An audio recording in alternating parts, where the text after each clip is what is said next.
Chính chiến ấy thưa ông bị bệnh mò sân áiឬខ្មែរយើងតែងនិយមហៅថាស្នាយហើយ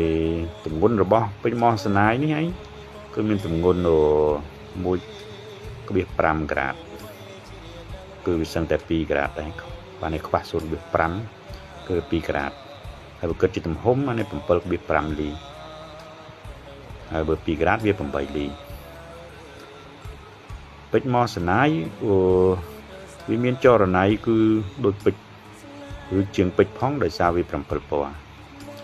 ហើយបើសេះតេស្តដល់ម៉ាស៊ីននេះមានន័យថាវាមិនអាចបែងចែកពីពេជ្របានទេគឺម៉ាស៊ីននេះគឺពេជ្រនិងម៉ោសណាយគឺតេស្តដូចគ្នាគឺកម្រិតរឹងមើលទៅដូចគ្នាហើយចិញ្ចៀននេះធ្វើអំពីប្រាក់អ៊ីតាលីលាយផ្លាទីនហើយវាមិនងាយប្រែពណ៌ឬសាកពណ៌ឬខ្មៅទេដោយសារតែផ្លាទីននៅក្នុងប្រាក់អ៊ីតាលីនេះវាមានកម្រិតគួរសមដែរ